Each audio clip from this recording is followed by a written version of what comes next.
سلامونه او نیک هیلې درنو اوریدونکو ستړي مشئ په دې هیلیو روغ جوړ صحتمند به وئ. مرګ په څو دی لسمې برخې ته راورسېدو. هیله ده چې دا برخه هم تر پای راسره واورئ او خوښه یې کړئ. نو پیل یې له دې ځینه کوو. له لږ تګ وروسته یې د یوې اوسپنې تخته جګه کړه. لاسونه یې راته خلاص کړل. د زینې په اوسپنې پاړکو ځمکې ته ښکته شو. هغه کس هم را پسې راښکته شو. بیا یې لاس نیولی مخکې کړم. یوه دروازه یې خلاصه کړه. کڅوړه یې له سر را لرې کړه. څو شیبې مې په سترګو څه نه لیدل، خو بیا مې پټ مخ مټور وسلوال ولیده چې زه یې راښکته کړی وم. هغه ووته. دروازه یې را پسې بنده کړه. کوټه کې له سترګو اړولو وروسته هلته پرتې زړې توشکې باندې څملاستم. دا چې ستړی او بې خوبه وم، دستي مې سترګې پټې شوې. په اوسپنې زینه د چا د راکېوتو په غږ راپاڅېدم. خوله مې وچه او ستونی مې تریخ و. وړې کوټې د هوا لپاره دریڅه نه لرله. ساه مې پکې بندېده. نه پوهېدم اوس شپه ده که ورځ. راکېناستم او بیا په همدې دوزخي فکرونو کې ورک شوم چې ما سم کار کړی که نه. زه بې له دې فکره چې دلته له راتګ وروسته به له څه سره مخ کېږم راغلی وم. دا چې څه کېدل انتظار ومه. په نظامي جامو کې یو کس چې مخ یې پټ او تورې چشمې په سترګو وي دروازه را خلاصه کړه. یو بوتل اوبو او د کیک پاکټ یې راته کېښوده. ژر مې اوبه وڅښلې او ورته مې وویل یو سیګرټ غواړم. د سیګرټو ډبه یې له لایټر سره پښو ته راوغورځاوه. سیګرټ مې بل کړ. ومې ویل دلته تشناب نشته؟ په ډډ غږ یې وویل د توشک لاندې مې درته پلاستیکونه ایښي، هماغه کېکوه. خندا راغله. ومې ویل ټوکې کوې؟ بې له څه ویلو ووت. دروازه یې را پسې بنده کړه او زه بیا اندېښنو او فکرونو مخ کړم. د تیمور او سردار له مرګه هم خبر نه وم. سرتاج به رښتیا په ژمنه ولاړ وي او زه به دلته څنګه او کله موقع پیدا کوم چې دا د مرګ سوړه بنده کړم. هسې نه بلال رسوا شوی وي. څومره وخت به وتی و چې بیا مې په زینه د چا د راښکته کېدو غږ واورېده.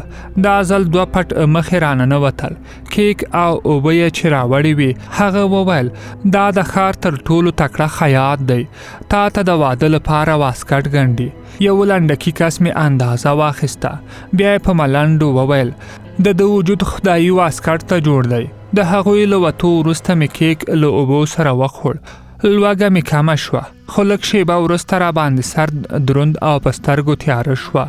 یو وخت مې سترګې خلاصې شوې. سر مې بد درد کاوه. د اوبو بوتل پسې مې لاس وغځولو. شیمه هم راکې نه وه. په چغو شوم څوک شته؟ خو ډبرینو دیوالونو مې بیرته همدا ماته غږ راتاو کړ. ډېر وخت بې حاله پروت وم. بیا مې وجود کې شیمه پیدا شوه. اوبه مې وڅښلې. همداسې مې دیوال ته تکیه وکړه. فکرونو کې ورک شوم چې په زینه د یو چا د راکېوتو غږ شو. ورپسې څو نور کسان هم راکېوتل. ما بیا چغې کړې څوک شته؟ زه غواړم ژر مړ شم. راکېوتي کسان لکه کاڼه چې وي خپلو کې په خبرو لګیا وو. لاین وړوکی دی. هغه ګروپ بند کړئ. پروجیکټور ته میز راوړئ. همدا وخت د یو بلې کوټې د دروازې د خلاصېدو غږ راغی. بیا د بل او بیا یو پټ مخې زما د کوټې دروازه خلاصه کړه. په خوله یې پلاستر را ووهه. کڅوړه یې را پر سر کړه چې سترګو ته پکې سوري پرېښودل شوي وو. په هغو یې تورې عینکې را کېښودې. ولچکړی دهلیز ته راوویستم. له یو غټخېټې بې وسلې پټ مخې سره چې جامې یې اغوستې وې دوه ساتونکي ولاړ ول. زه یې له دوو نورو مرګ ته راغلو سره کېنولم. نه پوهېدم څوک دي او له کوم ځای نه راغلي دي. غټخېټې سره لاس کې یو متر سپینه لښته وه. پر دیوال را زړېدلې سپینې پردې ته نږدې شو. ما سترګې وګرځولې. یو اړخ ته د څو کوټو دروازې وي او یوازې هماغه اوسپنې زینه راکېوتې وه. د هوا لپاره د دهلیز اخر کې یوه دریڅه وه. سپینې پردې باندې په میز له ایښې ماشین نه مستقیمه رڼا وغورځېده. یو کس پرې راښکاره شو چې له باروتو ډک واسکټ اغوندي. له هغه فقط دوه لاینونه را ځوړند وو. له پاسه پرې یوه لویه پراشوټي کورتۍ اغوندي. د واسکټ یو لاین د کورتۍ د جیب په سوري کې راننه باسي. ویډیو ودرېده. غټ خېټې لښته د کورتۍ جیب ته ونیوه. د کورتۍ جیب کې لاس ننباسي او بټن وهي. بیا موږ ته را مخامخ شو. د لاسونو په خوځولو یې خبره وغځوله. دا تر ټولو اسانه او خوندي لاره ده. خو که تاسو ته ویل شوي وي چې له بټن وهلو مخکې په وسله وجنګېږئ او بیا ځان ته چاودنه ورکړئ، نو هلته کیدای شي جیب ته د لاس ننویستل سخت شي. د همدې لپاره یو لاین د کورتۍ په لستوڼي کې راوباسو چې ماشه وهل هم اسانه وي او د واسکټ بم بټن هم. یو ساتونکي وویل: استاده، که څوک دا کار هم ونه شي کړای، نو بیا استاد ویډیو کې په واسکټ د سینې برخه کې وړوکې د ګوتې په اندازه سکرین او 2 بټنو ته لښته ونیوه. مخکې له دې نه چې واسکټ اغوستی کس هدف ته روان شي، له دې ځایه بم ته وخت ورکول کیږي او هم یو بل تعقیبي کس ورپسې وي چې واسکټ کې ایښې سیم ته په زنګ وهلو بم واولوځوي. ساتونکي یې موږ ته رامخ کړ. وی ویل: مطلب په هیڅ صورت واسکټ اغوستی کس ژوندی نشي پاتې کېدی. 3-4 نورې ویډیوګانې هم موږ ته راوښودې او پوه یې کړو چې دا ټول ټکي ذهن کې ونیسو. بیرته یې هر یو خپلې کوټې ته یوړو. کله چې له خولې پټۍ را خلاصه کړه، نو پوښتنه مې وکړه: نن د څه شي ورځ ده؟ یو وویل: یک شنبه ده. زه دلته د چهارشنبې په ماښام راغلی وم. پوه شوم چې کې د خوب درمل څو ورځې ویده کړی وم. دا چې موږ ته یې د واسکټ اغوستو او چاودنې زده کړه راکړه ښکاره و چې ژر به یې حقیقت کې هم راتړلو او زه هماغې وخت ته ډیر په بېصبرۍ انتظار وم چې واسکټ واغوندم. وسلوال څو کیلې راته کېښودې او ووته. قوطي کې پاتې وروستی سګرټ مې بل او په دې فکر کې شوم چې دا ځای چېرته دی؟ پاس څه دی؟ زما له راتګ نه وروسته څه شوي؟ تیمور او سردار به وژل شوي وي که نه؟ دا 2 نور مرګ ته راغلي هم د محبس بندیان وو که دلته د راتګ نورې سوړې هم شته؟ په کوټه کې په قدم وهلو ستړی شوم. د دروازې د خلاصولو په فکر کې شوم چې ووځم او د دهلیز له دریڅې نه وګورم چې دا کوم ځای دی. کوټه کې د داسې شي په لټولو شوم چې دروازه پرې خلاصه شي. پر دیوال مې یو ټک وهل شوی میخ ته پام شو. د هغه راویستل هم اسانه نه و. د نرۍ روجایي او پیڅکه مې پورې وتړله. ټولو خواو ته مې ټکونه ورکړل او بیا مې راکش کړ. میخ راووت، خو زه وغورځېدم. اوږې مې بریښ وکړ. اوس نو اسانه وه چې دروازه څنګه خلاصه کړم. میخ مې د دیوال په ځیګه تیګه لږ ښه ډېر وموښلو. وروسته مې دې ته جوړ کړ چې د دروازې د کلي په سوري ورننوځي. د لاس په ورغوي مې سوري کې ورزور کړ. لمن مې خوله کې ونیوله او د غاښونو په زور مې د میخ تاولو هڅه شروع کړه. غاښ مې وبرېښېده، خو میخ حرکت وکړ. د لاس ته له ښکته کولو او پورته کولو سره مې میخ یو خوا بل خوا تاوولو. یو ټک مې واورېده. زړه مې ولګېده. لاس ته مې لاندې زور او په جړک راکش کړ. د دروازې په خلاصېدو مې ستړې دمه شوه. په کراره راووتم. تیاره وه. زړه مې درزېده. دریڅې ته مې هغه میز چې د ویډیو ماشین یې پرې ایښی و په کراره یووړ او پرې ورپورته شوم. مخې ته یې اوسپنیزه پنجره نښتې وه. شپه وه، خو دومره پوه شوم چې دا ځمکتل کوم دولتي ځای کې ده، ځکه چې مخامخ په 2 مترۍ کې د تیر شوي دیوال پر سر اغزن سیم همدا معنا لرله. د دې ځایه نور هیڅ نه ښکارېدل. بیرته راښکته او میز مې خپل ځای ته یووړ. هغه هیله مې چې د دروازې خلاصېدو ته لرله او هغه خوښي چې د دروازې په خلاصېدو راغلې وه اوس نه وه. یو ځل مې وویل چې د کومې بلې کوټې له دروازې نه ځان غوندې مرګ ته راغلي سره خبرې وکړم، خو دا کار خطرناکه و. اوسپنې زینې ته مې پام شو چې یو کونج کې له چت نه مستقیم راکېوتې. دا چې پښې لوڅی وم، بې له غږه او غوږه پرې پورته شوم.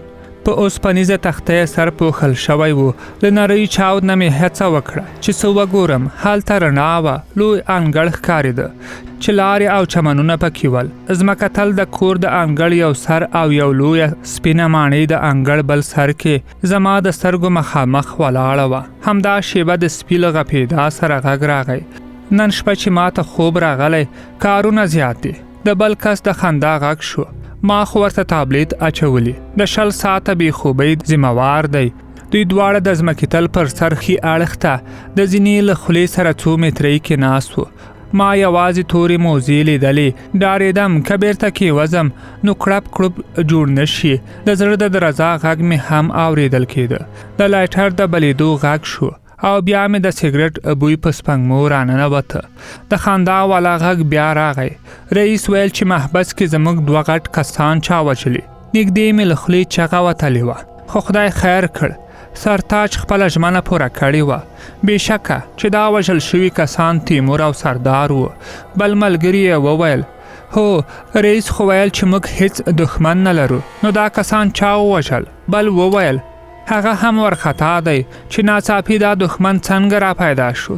د پوښتنې والا وخندل. ویل نو ځکه زه مخکې له دې نه چې رخصتي مې پوره شي بیرته کار ته راوغوښتم، لکه چې دښمن ډیر تیز مخکې روان دی.